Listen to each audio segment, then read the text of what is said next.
Bem, eu agradeço muito a Marcelo Brito, presidente da Associação Brasileira do Agronegócio, que já tem quase 30 anos, vale lembrar, né? É fundada Exato. lá em 1993. Agradeço muito você ter aceito o convite. E a ideia justamente dessa nossa conversa, nessa semana mesmo, nós estamos entrevistando o Dr. Mendonça de Barros, né? José Roberto Mendonça de Barros, e entre a longa análise brilhante que ele fez sobre a economia brasileira, ele adentrou a discussão do agronegócio e mostrou as falácias que se diz sobre o agronegócio e tal, e destacou alguns pontos que eu acho que eu gostaria de poder conversar com o senhor. Um dos pontos que ele lembrou que hoje qualquer grande fundo internacional de investimentos fala em sustentabilidade. É um dos seus primeiros pontos. Queria colocar justamente ao senhor como conviver o aumento da produção do agronegócio brasileiro, que é inegável, com a sustentabilidade. E agradeço o senhor ter aceito o convite. Muito obrigado, Vila. É um prazer estar aqui com você, com todos os seus ouvintes. Olha, é tranquilo, viu, Vila? Dá para fazer isso aí perfeitamente, até porque nós estamos falando aqui de tecnologia, nós estamos falando de aumento de produtividade. Para te dar um exemplo, o que tecnologia impacta disso, eu vou te dar um exemplo de uma coisa mais básica que tem no Brasil, que é mandioca. Tá? Mandioca na região norte do Brasil, no Pará, é um produto básico. Todo mundo come farinha lá, come farinha com tudo. Então, qualquer um planta mandioca, mas sem preocupação nenhuma com tecnologia. E produz, em média, 2 toneladas de mandioca por hectare. No estado do Paraná, produz-se mandioca para a indústria, para se fazer fécula, para se fazer glucose, para se fazer amido, para se fazer produtos que são utilizados na indústria alimentícia, têxtil, fármaco e daí por diante. De cada hectare se tira 20 toneladas de mandioca. 10 vezes mais. Nos últimos 30 anos, a produção agrícola brasileira subiu cerca de 300% em volume e cresceu 70% em área. Então, ou seja, é tecnologia aplicada. Só que nós estamos ainda longe do pico. Nós temos ainda muito o que crescer em tecnologia, muito o que crescer em produtividade, em boas práticas agrícolas. Então, esse período ainda não se esgotou. E, junto com isso, a gente tem todos os processos de disrupção tecnológicas, de produção, tecnologia, nanotecnologia, novas sementes, etc., que se agregam a esse processo de produção diariamente. Perguntar uma questão para o senhor. Como é que a Associação Brasileira do Agronegócio viu o documento dos 3 maiores bancos privados do Brasil, Bradesco, Itaú e Santander, preocupados por naquele documento, acho que está muito explícito, com a questão da defesa do meio ambiente e a questão da sustentabilidade e dessas duas relações com a economia brasileira e com as exportações brasileiras? Como é que a associação que o senhor preside viu aquele documento? Olha, nós vimos com muita satisfação, até porque os 3 são associados da ABAG, tá? A ABAG reúne todas as cadeias, todos os setores do agronegócio. Então, está em linha com o que a ABAG prega e em linha com o trabalho que a ABAG faz. As pessoas precisam observar, Vila, um ponto muito importante, tá? Até 3 anos atrás, mais ou menos, a pressão de sustentabilidade vinha da ponta da cadeia. O que eu chamo de ponta da cadeia? Supermercados ou as indústrias manufatureiras, que fazem os produtos de consumo, os chocolates, os biscoitos, o alimento que a gente come no nosso dia a dia. Tá? A pressão vinha de lá. Nesses últimos 3 anos, essa pressão mudou, ela saiu desses produtores e moveu para os investidores.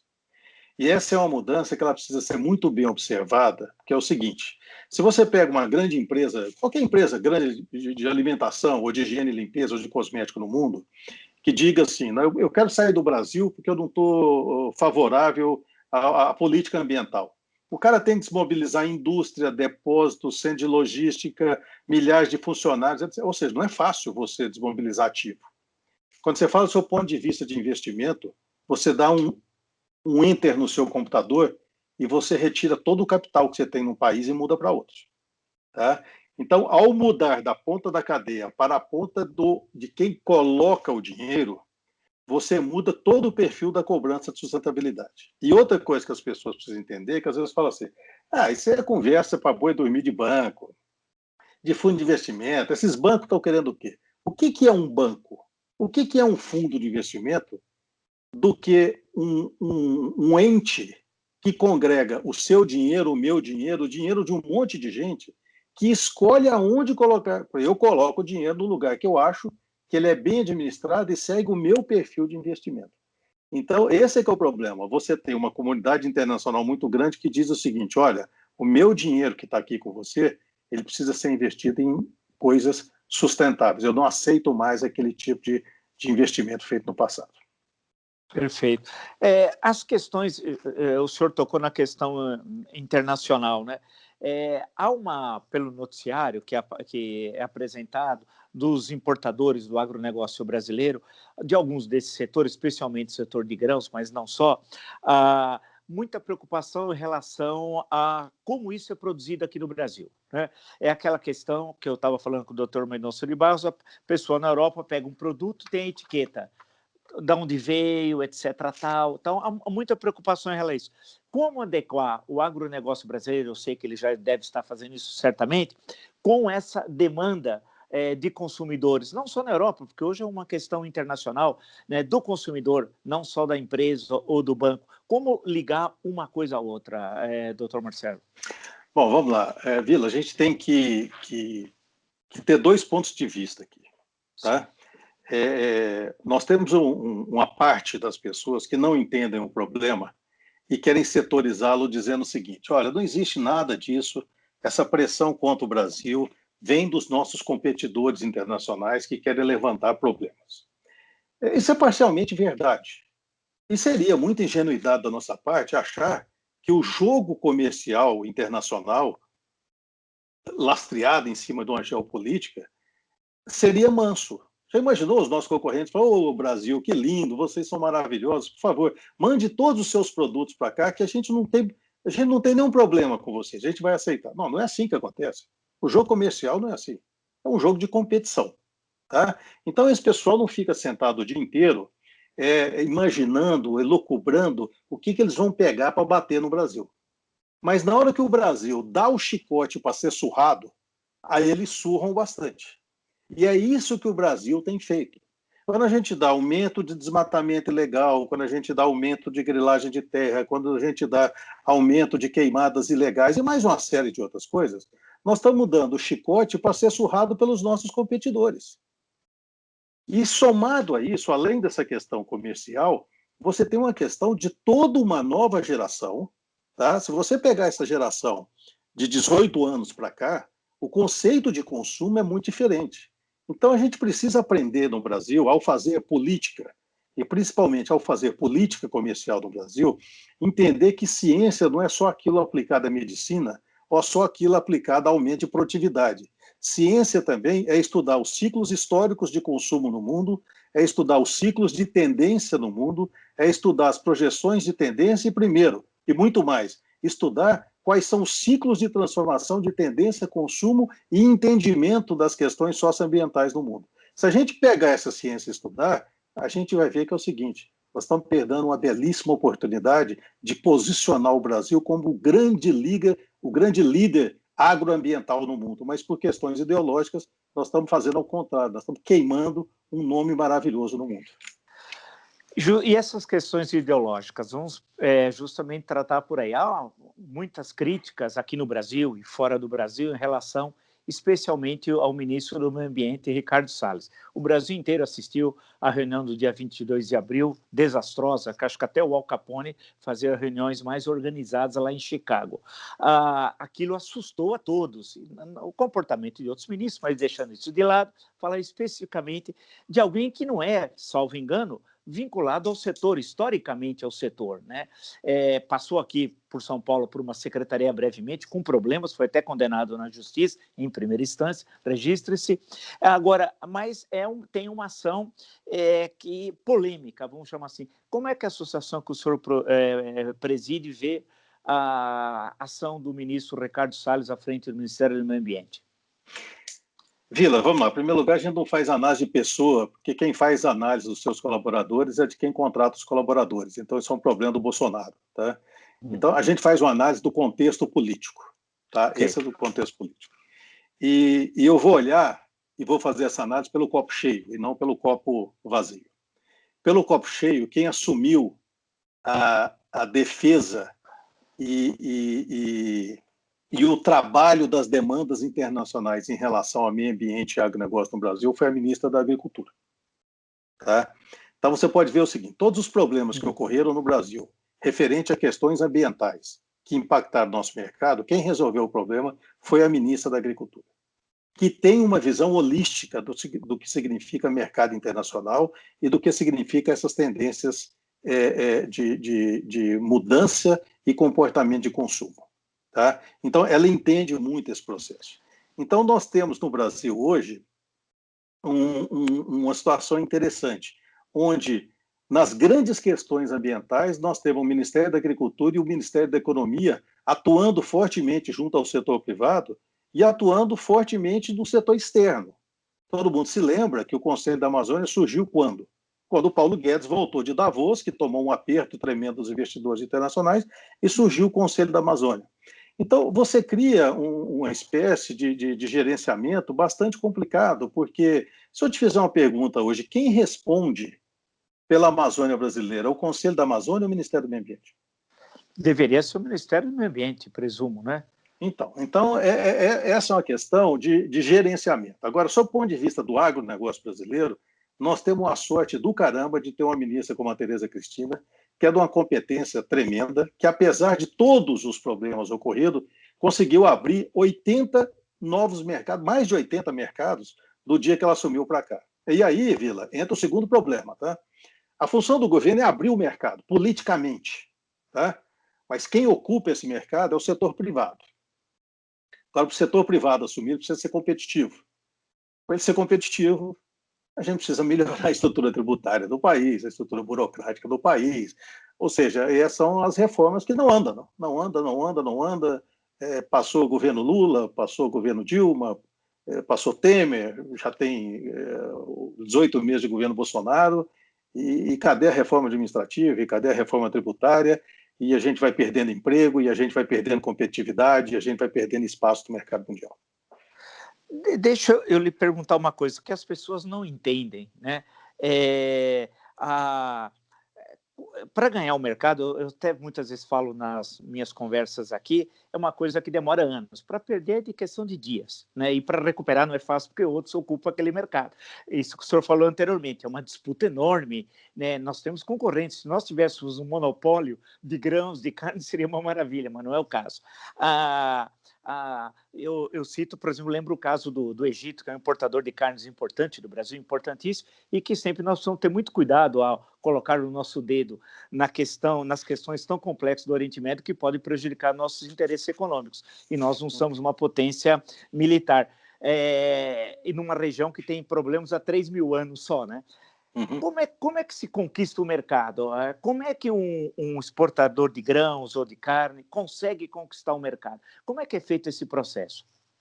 Bom, em primeiro lugar, na maioria dos produtos, nós estamos falando de commodities. Tá? Então, são preços que não são formulados pelo Brasil, são preços, teoricamente, de mercado, formados em bolsas que não são no Brasil. Né? O Brasil, apesar de ser um dos 3 maiores produtores e exportadores numa lista enorme de produtos, nenhum deles tem a sua bolsa de mercadorias sendo liderada pelo Brasil. Agora, nos próximos dias que a CME vai começar os primeiros contratos de soja brasileira na bolsa brasileira, tá? Para você ter uma ideia. Então, o que você precisa ser? Você precisa ser competitivo, primeiramente, em relação aos seus concorrentes. Em segundo lugar, você precisa ter qualidade do seu produto. Em terceiro lugar, você precisa ser confiável. Tá? E a confiança você faz com o tempo. Tá? Ao manter essa confiança, você cria relações fortes de mercado. Vou dar um exemplo nisso. Conversei com um dos grandes líderes do mercado de soja americano. E ele me dizia o seguinte, falou, Marcelo, mais cedo ou mais tarde, essa briga China e Estados Unidos vai acabar. Eles vão chegar num acordo político. O problema é que o mercado, nós vamos demorar 50 anos para conseguir. Sabe por quê? Porque a confiança que existia entre as partes foi quebrada. E quando a confiança é quebrada, você leva décadas para ser recuperada. Então, veja bem, você vai lá como governo, abre o mercado, a iniciativa privada vem e começa a operar aquele mercado, você começa a criar os elos de referência. Se num dado momento você quebra aquilo, você tem que começar do zero de novo, tudo de novo. E outra coisa, Vila, não pode haver soberba no mercado internacional. E, às vezes, eu vejo, em alguns setores no Brasil, essa soberba de dizer o seguinte: ou compra de mim, ou não compra de ninguém. Isso pode até ser verdade no curto prazo, mas no longo prazo, ao criar a antipatia do seu comprador, do seu cliente, você dá para ele a opção de buscar novas alternativas. E a gente sabe que espaços vazios não existem no mercado internacional. Se um espaço for aberto ali, alguém irá ocupar e, principalmente, se o seu cliente não estiver satisfeito com você, ele vai procurar uma forma de ter um outro fornecedor. Perguntar para o senhor, eu estava dando uma pesquisada, estudando, como eu sempre faço antes de a gente conversar qualquer entrevista. Uma coisa sempre que me incomodou, isso como historiador no campo da política, é a permanência no século XXI de uma estrutura sindical de empresários e de trabalhadores que veio lá do Estado Novo.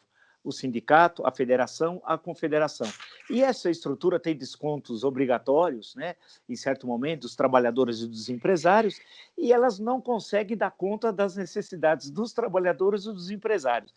Eu estava falando com o Dr. Mendonça de Barros na questão da indústria, como que muitas vezes federações são controladas por ex-empresários da indústria, ou porque alguns faliram no próprio ramo, mas controla a federação, ou nem tem vinculação efetiva, são sindicatos fantasmas que elegem o presidente da federação.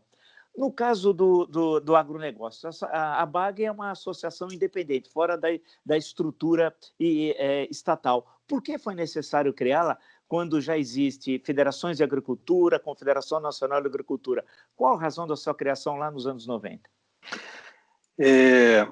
O fundador da BAG foi uma pessoa muito famosa no agro brasileiro, que foi Ney Bittencourt. Foi um grande disruptor do agronegócio brasileiro. E, naquela época, ele resolveu fazer uma visita à Universidade de Harvard.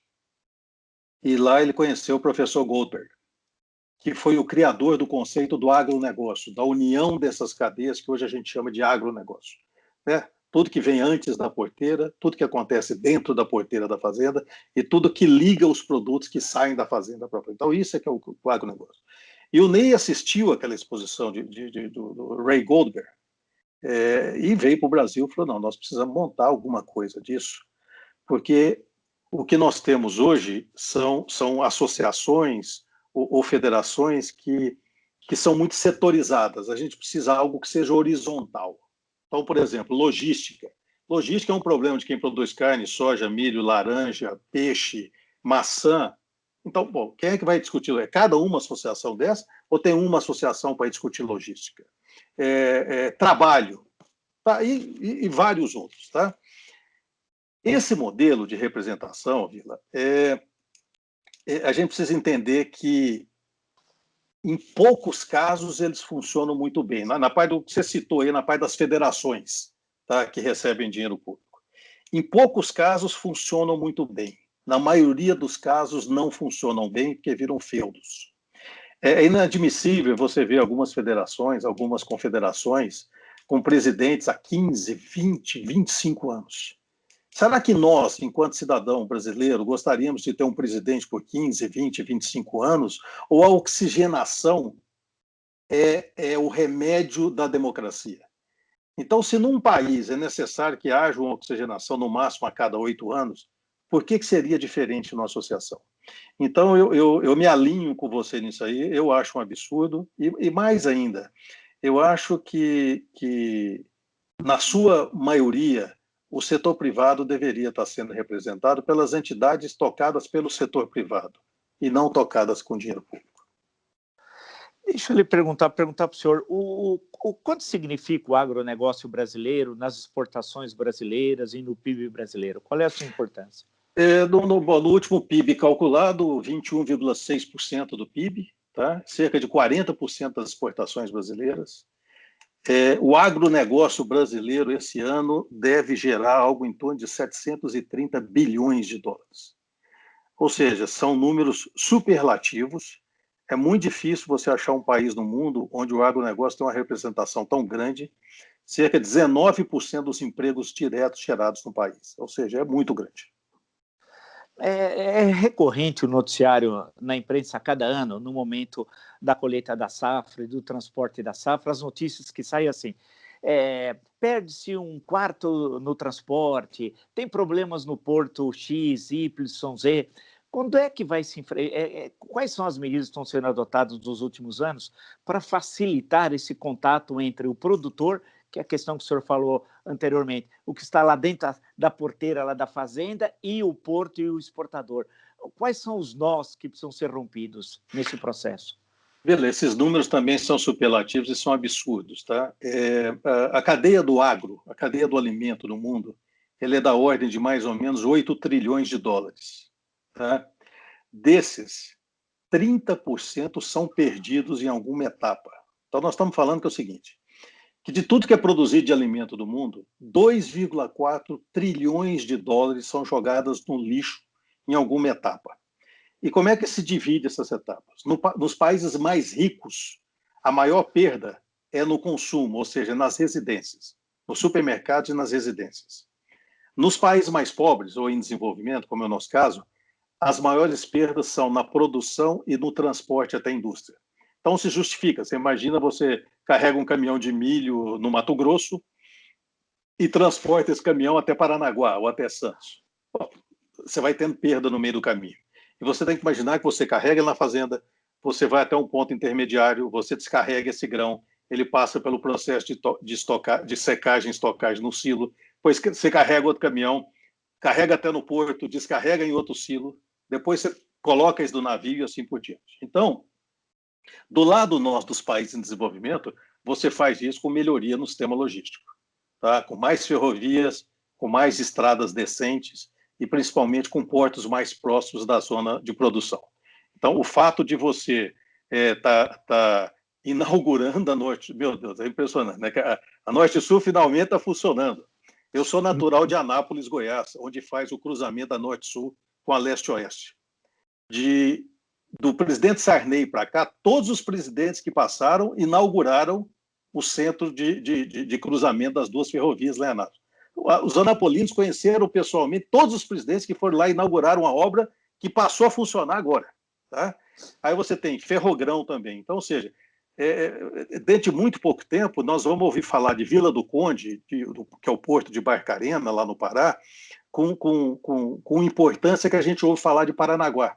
Porque a tendência é que toda essa produção do Mato Grosso, do Tocantins, do sul do Pará, não seja mais escoado por aqui, seja escoado por Vila do Conde. Você diminui as distâncias, você utiliza mais hidrovias, você utiliza mais ferrovias, ou seja, depois de 520 anos da entrega de Pedro Álvares Cabral, a gente começa a fazer o transporte modal de produtos agropecuários da forma como a gente deveria estar fazendo desde a época da colonização.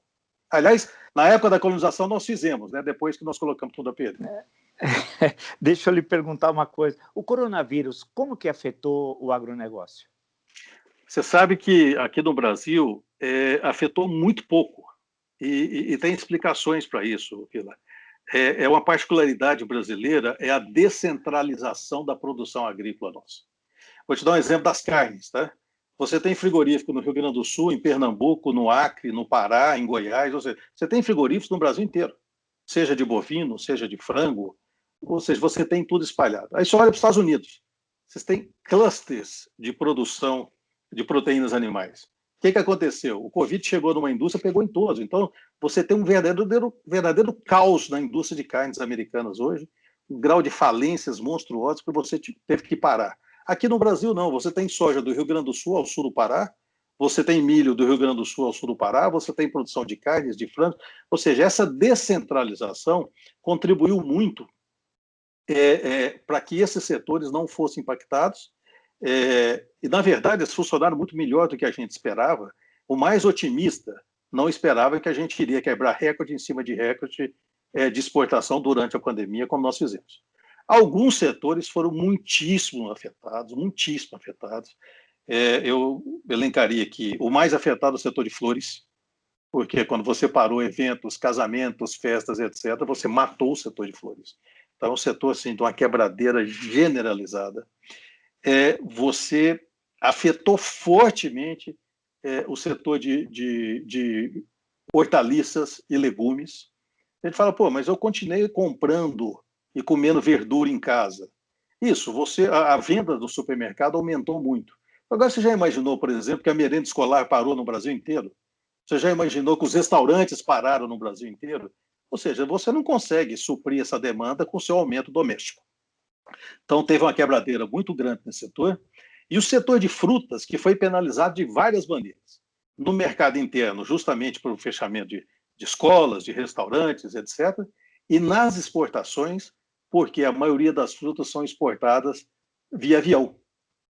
Tá? As mais perecíveis, principalmente. Ou seja, na hora que você parou a atividade da aviação de carga e da aviação civil, porque muitas dessas frutas vão nas barrigas dos aviões, ou seja, na hora que você parou isso, você também bloqueou a exportação do série de produtos. Então, o setor de frutas também sofreu fortemente durante esse período de pandemia. E o caso do frango com a China, esse episódio recente, isso já foi resolvido ou é uma questão que ainda está em suspenso? Ou não existiu também isso? Faz parte dessa guerra entre fornecedores? Isso faz parte da guerra, Vila. Eu sou engenheiro de alimentos de formação, tá? Então, você alegar que um produto que foi colocado dentro de um container que a gente chama de reefer, né? É um container congelado. Então, o produto foi congelado aqui em Santa Catarina, por exemplo, e foi transportado para a China. Ficou aí 60 dias congelado. E chegou lá do outro lado. E você identificou na embalagem contaminação por um vírus. Isso é tecnicamente impossível. Tá? Então, isso aí é mais uma questão comercial. O Brasil já se posicionou e não obteve resposta. Tem 10 dias que nós estamos esperando uma resposta da China e não tem resposta oficial nenhuma. Isso é uma questão de oferta e demanda. Pode ter certeza que logo, logo eles estão comprando de volta sem nenhum problema.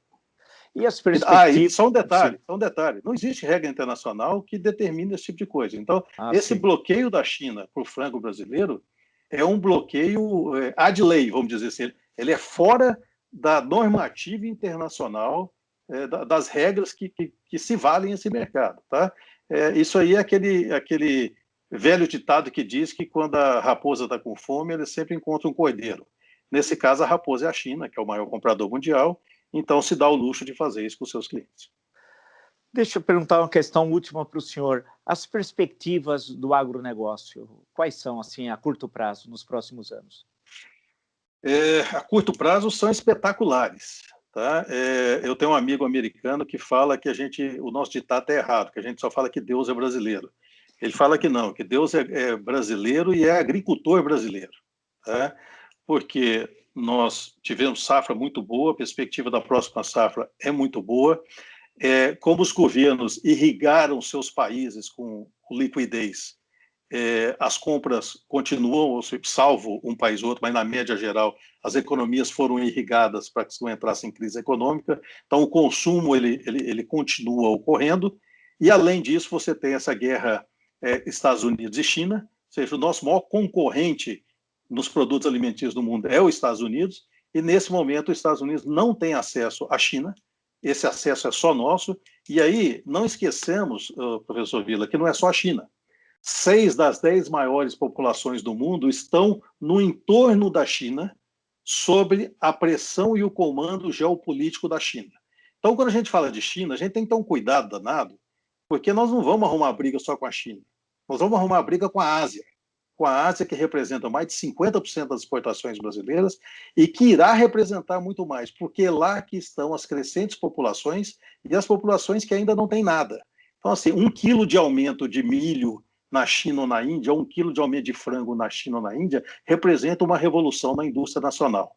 Então, assim, muito bom senso, muito jeito na política de relação comercial no Brasil é algo que nós, do agronegócio, esperamos e rezamos todos os dias. Agradeço muito o senhor ter nos atendido. Eu acho que esses esclarecimentos são importantes para que as pessoas entendam, né, o que é o agronegócio, o seu significado econômico, a relação com o meio ambiente, as questões internacionais, né, que são questões complexas. E isso que o senhor falou no final é uma coisa que eu sempre falo, é necessário tomar cuidado, muito cuidado. nós não podemos nos transformar num Estado pária, eu tenho repetido isso desde o ano passado, né? Declarações precisam ser muito cuidadosas, e diplomatas servem para isso, porque, afinal, o Instituto Rio Branco formou e forma brilhantes diplomatas, né? Desde o grande Barão, mas antes do Barão do Rio Branco, o Brasil já se destacava, desde a época do Império, por uma grande diplomacia. Então, agradeço muito o senhor e quero ter outra vez uma outra oportunidade para voltarmos a conversar. Será um grande prazer. Muito obrigado, Vila. Um abraço a todos. Valeu, até mais então. Obrigado, turma.